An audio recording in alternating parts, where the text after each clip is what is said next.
Hello guys and welcome to the channel. If you are new, my name is Nai and I am a second year medical student studying at the University of Central Lancashire here in the UK.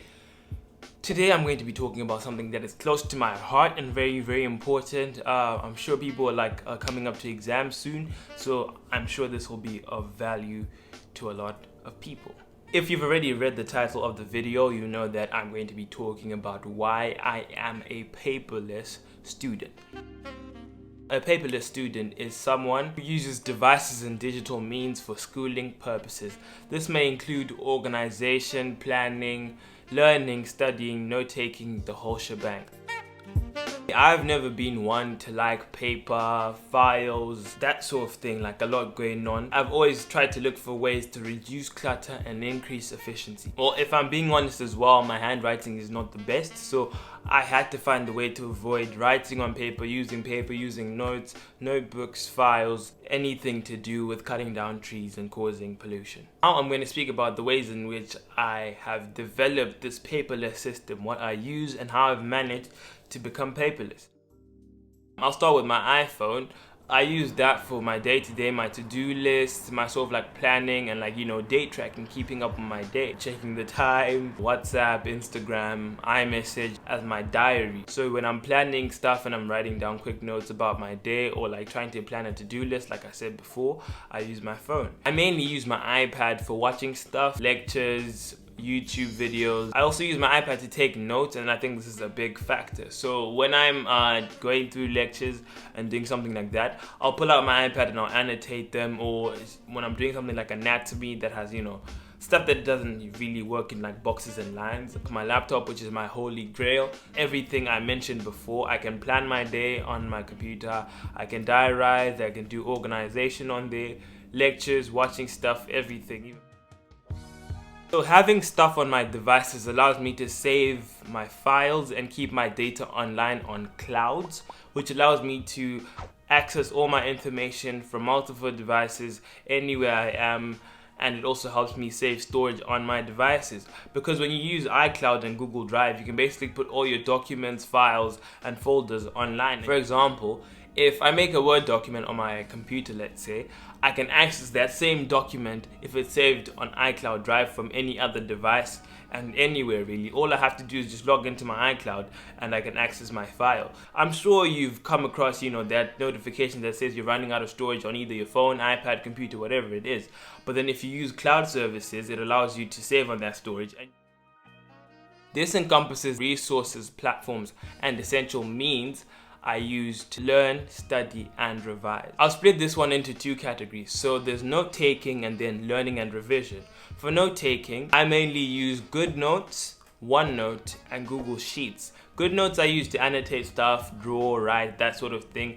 OneNote I use to do kind of both, but OneNote also enables me to type stuff on. And then Google Sheets, if you've watched any of my videos, I use this table format to make up flashcard sort of questions. And that's basically the trifecta of how I get my work done. When it comes to revision and recall, I use Quizlet.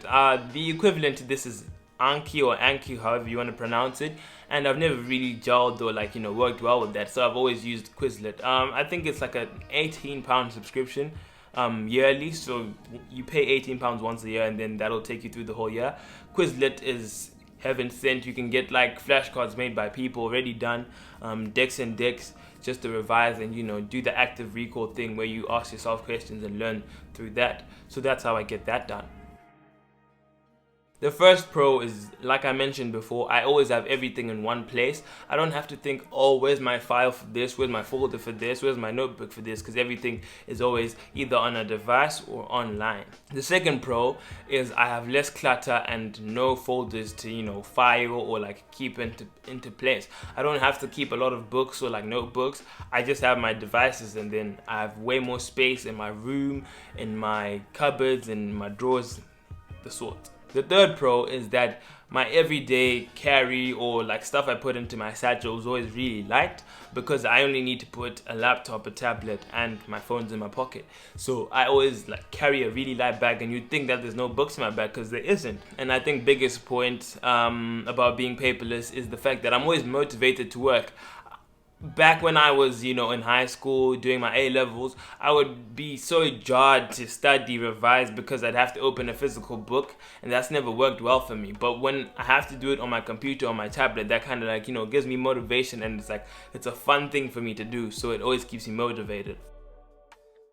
The first one is the fact that you don't have the assurance of writing on a paper. So I've asked a lot of people, why don't you type up your notes instead of writing them up, and why aren't you paperless, basically? And the responses I get most of the time include the fact that writing on paper kind of gives you an assurance that you have it somewhere and it's written and it's there. Whereas if you're typing something, there is a risk that it may get lost, which is the second drawback of being a paperless student.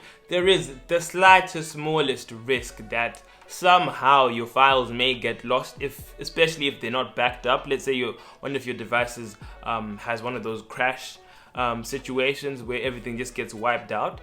That is a risk. It's a low risk if obviously this is if you haven't backed up your stuff, but if you have your stuff backed up on like a cloud service, like I said I do, iCloud, Google Drive, it's very, very unlikely. The final drawback about being a paperless student is the amount of time I have to look at screens. This is something that causes a significant risk to my eyes because I'm always having blue light, thrown at me from all these screens I'm looking at all the time. There's been a lot of research done into this, but there's been nothing conclusive that says that blue light does harm your eyes. And then there's obviously all these blue light specs and all that you can use. I will be getting a pair soon and seeing whether or not there's a difference, but genuinely looking at a screen all day is not the best thing for my eyes. I think in general there's different strokes for different folks. I don't think there's one shoe fits all with how you do your work or how you organize your life. The paperless thing works for me because that's the kind of person I am. I love tech, I love devices, I love the internet, I love being online all the time. So it works. Some people work better with paper, so I wouldn't say just jump onto my wave and be paperless. I think find something that suits you. And the last question, whether or not I miss paper, I mean, rarely. I am slowly forgetting how to write properly. I tried writing on a piece of paper the other day and my brain was moving way quicker than my hand. But yeah, I don't really miss writing on paper. The sensation is nice sometimes just to scribble, but it's not something that would turn me back into a paper student. But anyway guys, thank you for getting to the end of this video. If you have, I hope you learned something or picked up something. If you liked the video, make sure to leave that thumbs up. That'll help me out a lot and tell YouTube that I am serving value and that more people should watch this video and learn something. If you love the video, make sure to subscribe if you haven't already, and I will be seeing you in the next video. Catch you guys in the next one. Stay moving, stay booming.